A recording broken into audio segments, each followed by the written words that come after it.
facts. There's no debates. And when you're being downloaded through fiction, your guard is down, the censor part of your brain is not in action. It isn't saying, yes, I agree with this, I disagree with that, as you would in a debate or a lecture.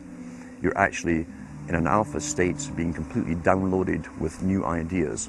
Throughout history, social engineers have refined techniques designed to control large populations.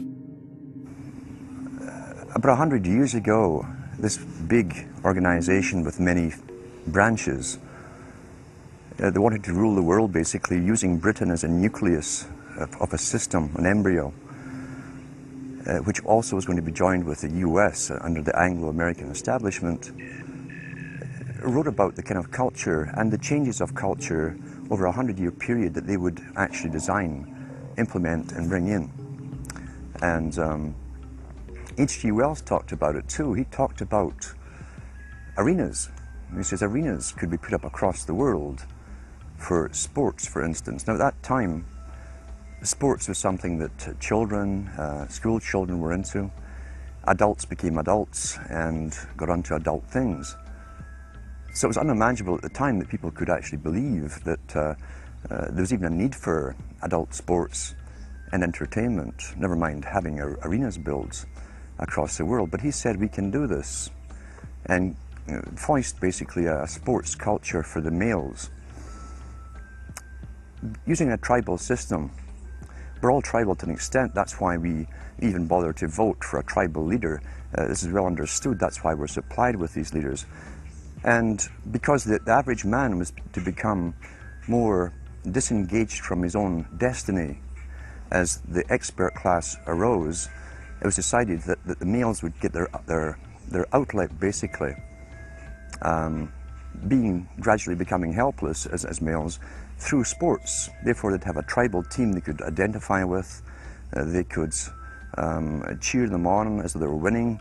In their own personal lives, they were getting nowhere. They were getting disenfranchised in a sense as experts took over decision-making for them in all kinds of fields. So this was psychology at use, planned before they even implemented the sports. When radio came along, of course, they used that to the maximum. Sports for the men, soaps basically for the women. And then in came television, as I say, with its alpha state, its hypnotic state. And sure enough, around the 1960s, really, 50s and 60s, it took off. It really, really took off. And men became glued on Saturday nights to the sports shows. A culture industry, which is called by its own the culture industry. The Soviet Union had a department called the culture industry. Their actors and directors were called the cultural leaders, because they would, like a computer, people are like computers, all you have to do is keep giving them new updates every so often, and you can change an entire country or a nation or a block of nations who are all getting the same upgrades at the same time along certain paths. Today we call it political correctness. Most people want to belong to their peer group. They want to be the same as everyone else when it comes to opinions. In fact, they judge their own personal sanity by bouncing ideas off their neighbors and friends who will answer back and agree on these same topics in kind. It doesn't matter if the topics or what you're given are facts or utter nonsense, as long as everyone agrees at the same time. You'll say, well, I'm sane, and your friends will all agree because they've had the same information given to them. But they've been programmed, and I'm sad because I know that it's hard for people like that to take an interest, a serious interest in world affairs, to take a serious interest in what their elected officials are doing. And they're not going to be really inclined to study or discover the deception that's being used against them. And so I'm sad because I see all of that in a flash in my mind as being an indication of how easy it is for the masses to be manipulated. The scientific dictatorship understands what makes human beings tick. They understand our psychology. They've studied it, and they're using it against us. But the minute the public awakens to the fact that there is an agenda to manipulate them, And the second the public realizes that they are being conditioned and controlled, the establishment begins to lose that edge they've got over people. So all I ask viewers to do is to think for themselves and to study public relations, to study advertising, to study propaganda, and to realize how much of it is out there in their daily lives. And then make the decision for yourself. I just want people to think on their own and to not have their decisions and their thoughts and their ideas pre-packaged and basically downloaded into them. If it's on TV and a famous face says something, then it must be true. He doesn't have to show you facts or anything else. You've been brought up with these faces. That's why they keep these guys on television into their 70s and 80s. You've grown up with this father figure who's on television every night at 6 o'clock, in your house, in your room, staring right at you, and he's a father figure. Would he tell you a lie? So you naturally never suspect him. And this same man will lead you through new topics. He'll introduce experts on the topics. They'll have a little summary at the end of every talk, and you are now left with the conclusion that's presented to you. You don't arrive at it, it's given to you, and it's good enough for you. When I was growing up, people were talking on their front porches, neighbors were playing baseball, there were nightly barbecues. You don't see that anymore. We've lost our communities. You drive through neighborhoods, you see the blue glow of television sets. We're losing our humanity. So if you want to rebel against the globalists, the social engineers, start by turning the TV off a few hours a day and actually getting to know your neighbors. Getting outside that comfort zone, expanding your horizons.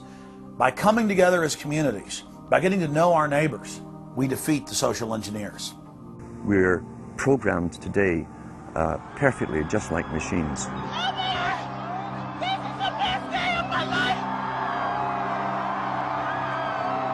We tie this in with the Brzezinski.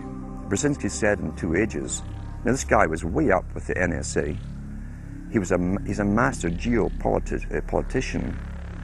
He admits he works in 20, 50-year periods to do with geopolitics in other countries. But he said himself, the public will shortly be unable to think or reason for themselves. He was meaning by the form of information that was given to them, the type, the formulas that were in use then in the 1970s. He says, eventually they'll be unable to think or reason for themselves. And eventually, he said, they will expect the media to do all their thinking and reasoning for them. Well, that's happened today. That's why people today can't think outside of the programming from television.